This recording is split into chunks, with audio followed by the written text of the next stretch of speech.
parte con el silencio. Gracias. Los ticunas pueblan la tierra. Yuche vivía desde siempre solo en el mundo. En compañía de los animales, había visto envejecer a la tierra. A través de ello se daba cuenta que el mundo vivía y de que la vida era tiempo y el tiempo muerte. El dios Yuche vivía en una choza en un claro de la selva muy cerca de un río. Ni el calor ni la lluvia entorpecían la belleza de aquel lugar. Dicen que nadie ha visto este sitio, pero todos los ticunas esperan ir allí algún día. Un día, Yuche fue a bañarse al río como de costumbre. Llegó a la orilla y se metió en el agua hasta quedar sumergido.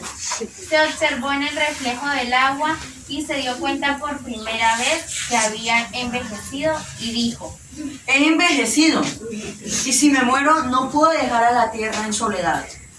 Apresurado, emprendió el camino hacia su choza. Mientras caminaba, sintió de pronto un dolor en su rodilla, como si le hubiera picado un animal sin darse cuenta. Entonces pensó que había sido una avispa. Poco a poco empezó a sentir que lo invadía un pesado sopor y dijo: Me voy a ir a mi casa, me duele demasiado. Se quedó dormido y soñó que cada vez más envejecía y más débil se ponía, que de su cuerpo moribundo se engendraban nuevos seres. Al día siguiente despertó muy tarde, quiso levantarse, pero el dolor se lo impidió. Entonces se miró su rodilla inflamada y notó que la piel se había vuelto transparente. Le pareció que algo en su interior se movía. Eran dos seres trabajando. Yuche, sin darse cuenta de poder encontrar una respuesta sobre la identidad de esos seres, intentó ponerse de pie y cayó sobre su rodilla. De ahí salieron estos seres que al pasar del tiempo vieron a Yuche morir y tuvieron muchos hijos que dieron origen a la comunidad de los ticunas. Gracias.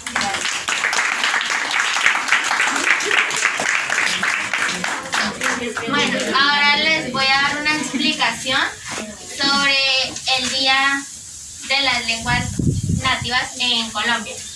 El 21 de febrero se celebra el Día de las Lenguas Nativas en Colombia desde el año 2010. Esto gracias a la confirmación de la UNESCO. En especial, la ONU dio apoyo a un artículo que decía: las lenguas nativas deben ser importantes con fin de resaltar el valor de su lingüística y de la diversidad cultural. En sí, este año Colombia celebró de una mejor manera, ya que ocupó el puesto 10º, llegó al puesto 10º, siendo el primer país con 65 lenguas indígenas, 5 en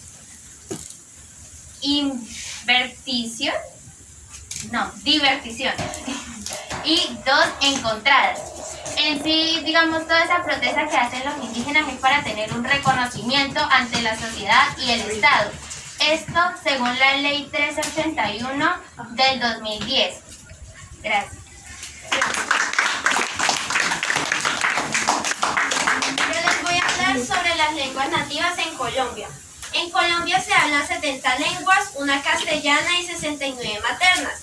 Entre ellas, 65 son indígenas, 2 son criollas, una romaní y la lengua de señas de Colombia. Entre esas 65 indígenas encontramos en la familia Arahuá 9, las cuales son Guayú, Achaguá, Yapoco, Curripaco, Banigua, Caguayari, Yupuna, Tariano y Baniba.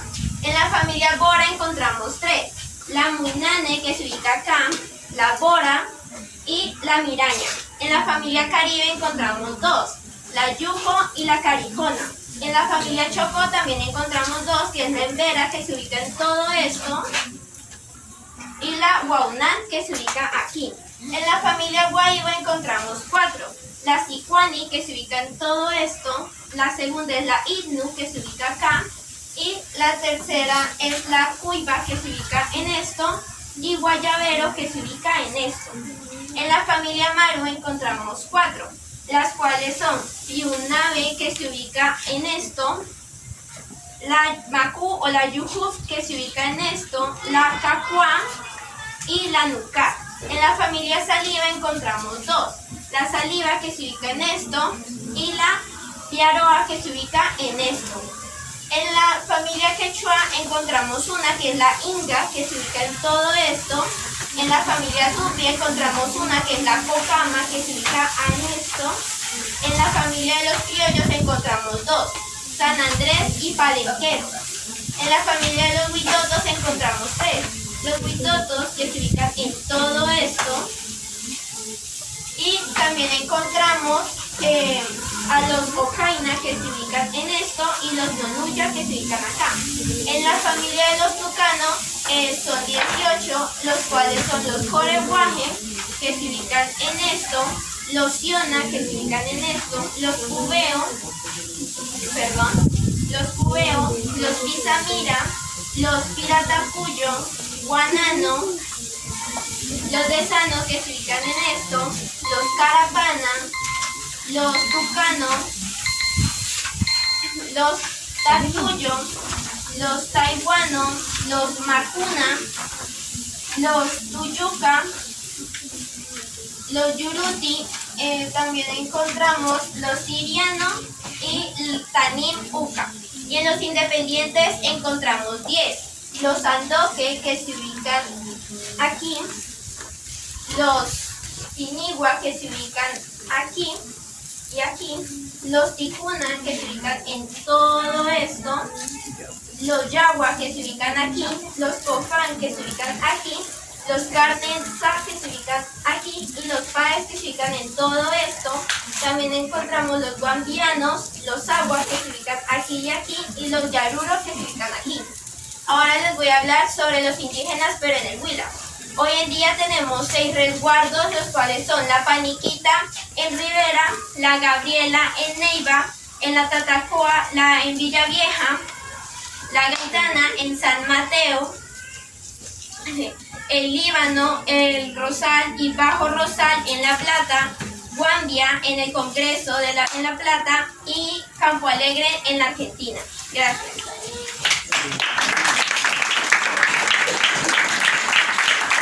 Escritores o autores indígenas famosos aquí en Colombia.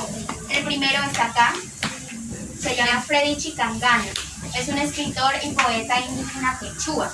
Su nombre en quechua es Huñay Malquí. Él nació en 1964 en el resguardo del río Blanco, Yurak Yacú, en el departamento de Cauca. Cuando su padre falleció, él salió de su comunidad indígena y se dedicó exclusivamente a estudiar antropología en la Universidad Nacional de Colombia. Todas sus obras, todas sus poesías, todos sus poemas son muy famosos porque nosotros tenemos muy fácil acceso a ellas. Esto lo digo porque sus obras han sido publicadas en magazines muy famosos que yo creo que todos conocemos, como El Espectador o El Tiempo. Él todavía conserva sus manuscritos, todos los borradores en donde empezó haciendo sus poesías, aunque solo ha publicado 2 libros con poemas que cuentan con sus versiones bilingües cada una. Uno de sus poemas más famosos se llama Puñado de Tierra. Cuenta una historia donde el protagonista, o Freddy Chicangana, tiene al principio un puñado de tierra, llegan unos animales y empiezan a pedirle un poco, él se los reparte, pero al final se da cuenta de que quedó con sus manos vacías y que se quedó solo. Básicamente, al reflexionar sobre este poema, nos podemos dar una idea de que en cualquier momento nosotros podemos tener todas las riquezas del mundo, toda la felicidad, podemos estar bien con nuestros seres amados, pero que con cualquier mínimo error que cometamos podríamos llegar a quedarnos completamente solos y con nuestras manos vacías, como lo dice la metáfora en el puñado de tierra. Aunque Él nos impulsa a seguir luchando por eso que se nos ha arrebatado de nuestras manos. Actualmente Freddy está organizando un libro de prosas poéticas y que está preparándose para ser publicado. El segundo autor se llama Alberto Chuayindoy Chindoy. Este nació en 1920 y falleció el 25 de abril del 2007. Es conocido como el autor de la literatura étnica o de la etnoliteratura propia. Él le gustaba, era un estudioso inalcanzable que le gustaba mucho la lengua castellana y las lenguas indígenas, también el pensamiento tradicional. Desde joven siempre empezó recolectando las tradiciones orales, las costumbres y los mitos de su comunidad, porque su padre cuando era niño le contaba relatos que hicieron que él cambiara su perspectiva de las personas que estaban a su lado, que cambiara la perspectiva de todo el mundo y empezó a verlo con unos ojos diferentes. El poema más famoso de él cuenta de una familia de mosquitos que mastican el maíz, que hacen la chicha con eso, pero después se dan cuenta de que tienen que dejar de masticarlo para triturarlo con un mortero porque no sabían de qué estaba hecho esto. Gracias.